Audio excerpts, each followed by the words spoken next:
Olá! Neste fim de semana, um crime chocou os moradores da zona centro-oeste de Manaus. 2 crianças e uma mulher de 27 anos foram assassinadas com golpes de faca num crime que, segundo os suspeitos, foi planejado pela própria vítima. A intenção, segundo eles, era roubar R$10 mil do marido da vítima, que também foi ferido e está internado.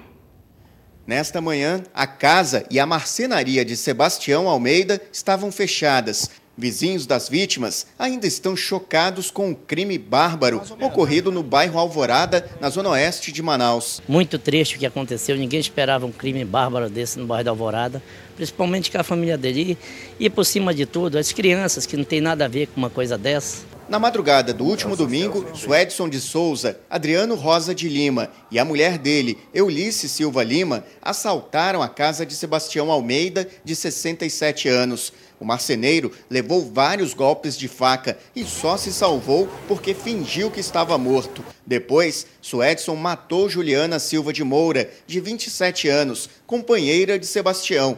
A filha dela, Sofia, de 6 anos, e a prima, Stephanie, de 12 anos, que estavam escondidas debaixo da cama no outro quarto, foram mortas em seguida a facadas. Eram crianças que estavam embaixo de uma cama, que falaram a verdade ao serem questionadas pelo Suedson. Ele indagou: você me conhece? As crianças afirmaram positivamente e aí morreram por causa disso. Ele matou para não ser reconhecido. A polícia chegou aos supostos criminosos em menos de 12 horas. Aqui na delegacia, os 3 confessaram a participação no crime. O plano era roubar o comerciante, que teria sacado R$10 mil para fazer uma viagem em família.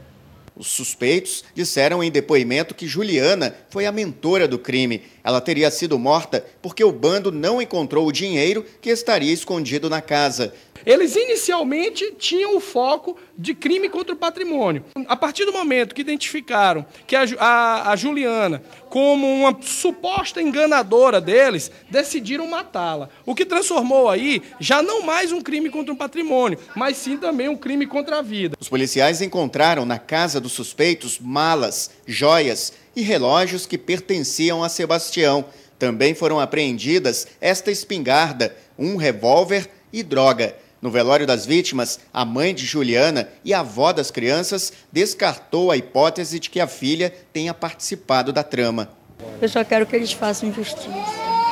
Puna quem fez essa crueldade. Eu duvido que a minha filha tenha premeditado isso, como eles estão querendo inverter o assunto. Eles responderão por latrocínio tentado, né? Porque a vítima Sebastião sobrevivera. Responderão por 3 homicídios em sequência, homicídios estes qualificados, porque qualificadora essa significativa da ocultação e impunidade do delito anterior. E o Suedson, em particular, vai responder por tráfico de drogas, por posse ilegal de arma de fogo. Os acusados de sequestro e cárcere privado do empresário Wellington Lins Albuquerque e outras 2 pessoas começaram a ser ouvidas na manhã desta segunda-feira pela juíza Andréa Joane da Silva Medeiros, da 5ª Vara Criminal da Comarca de Manaus. Ao todo, 19 pessoas são acusadas de envolvimento nesse crime, ocorrido no dia 10 de dezembro de 2011. Na época, uma quantia de R$1 milhão foi paga pela família do empresário para a libertação da vítima. Mais detalhes com Carla Silveira.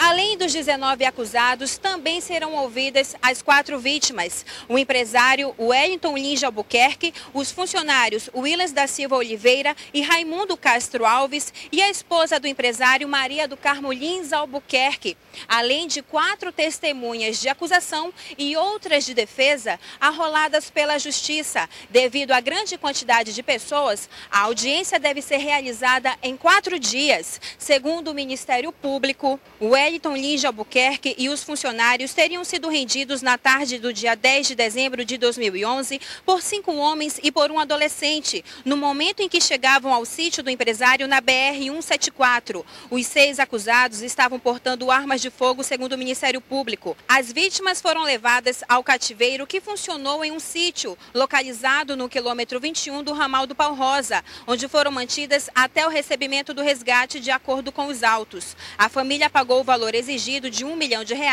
no dia 12 de dezembro de 2011 e as vítimas foram libertadas nas imediações de um posto de combustível situado na BR-174. De acordo com o Ministério Público, o sequestro teria sido arquitetado por Fabrício Silva Salles. Para o Bandecidade, Carla Silveira.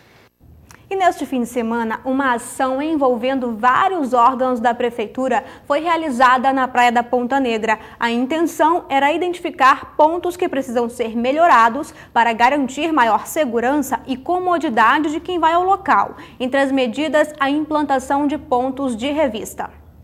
Depois da reabertura da Praia da Ponta Negra, algumas normas de uso foram impostas aos banhistas na tentativa de manter a segurança no local. Entre as recomendações, a proibição do acesso à praia com objetos de vidro. Mas a fiscalização apresentou falhas e várias garrafas foram parar na areia. Por conta disso, desde o último sábado, a fiscalização foi reforçada no local. Em cada um dos acessos ao balneário, foram montados postos de triagem e revista pessoal. Nós temos 3 pontos de acesso, onde a Guarda Municipal, juntamente com os outros órgãos, Polícia Militar, estaremos aqui apoiando para que as pessoas que adentrarem a parte da areia, elas só se desloque com os objetos permitidos. É para inibir a vinda dessas pessoas que gostam de fazer confusão e dar tranquilidade às famílias, porque o intuito da Prefeitura é que as famílias venham usar aqui a praia para se divertir, não para confusão. O efetivo de policiais militares aumentou de 50 para 105 por fim de semana. A nossa maior preocupação hoje, infelizmente, é a presença de menores consumindo, a bebida alcoólica. E através desse consumo acabam se degladiando. Isso vai ser inibido? Para isso, nós temos aqui a presença do Conselho Tutelar, teremos a presença do juizado, que foi convidado, e da Delegacia Especializada do Menor Infrator. Quem visitou o local aprovou a medida. Se a segurança, a gente está isolado, né? Tem que ter segurança num balneário desse.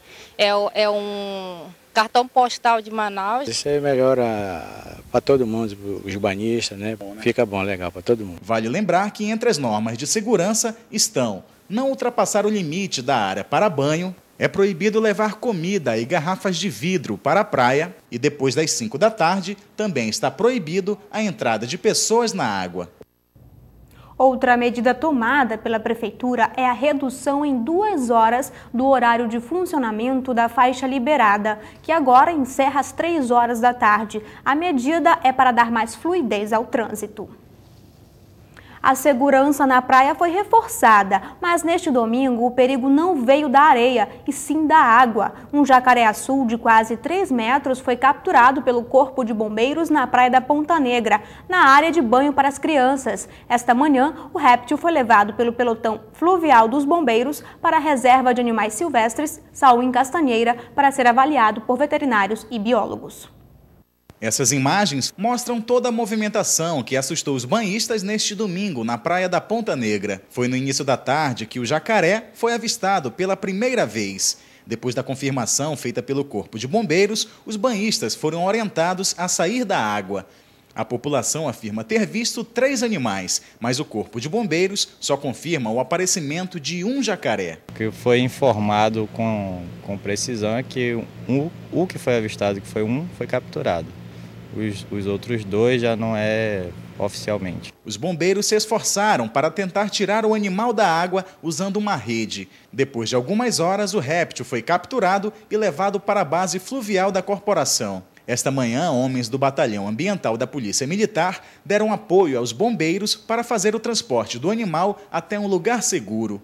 O jacaré-açu, de quase 3 metros, precisou ser totalmente imobilizado. Ele foi levado para a reserva de animais silvestres Sauim Castanheira, na zona leste de Manaus, onde deverá ser avaliado clinicamente antes de ser devolvido à natureza. De acordo com o Corpo de Bombeiros, a praia da Ponta Negra não está interditada, mas eles trabalham com a hipótese que existam mais jacarés naquela área e esperam o posicionamento da Prefeitura de Manaus. A população informou que foi avistado um animal hoje, mas o bombeiro fez uma varredura durante pela praia, pela orla, e não foi identificada nenhuma presença do réptil, do jacaré. A praia, como eu disse, ela é da administração da Prefeitura de Manaus e no momento está funcionando normalmente, mas aí a Prefeitura já tem ciência da situação e deverá tomar suas providências. A SEMAS informou em nota que este é um fato isolado e decorrente de um movimento de passagem do animal nesta época do ano. Segundo a SEMAS, não há qualquer relação entre a presença dos animais e a aglomeração de pessoas, já que a espécie é territorialista e não costuma ir para áreas onde haja aglomerações. Disse ainda que não há justificativa técnica para pânico. Os animais estão naturalmente presentes em igarapés e corpos d'água da cidade. Veja a seguir, Zona Leste de Manaus ganha mais uma opção para compras de frutas, verduras e legumes. É o Feirão da CEPROR. E ainda, mais de 70 mil amazonenses ainda não declararam o imposto de renda. O prazo termina nesta terça-feira. A Receita espera atingir a meta de 300 mil declarações.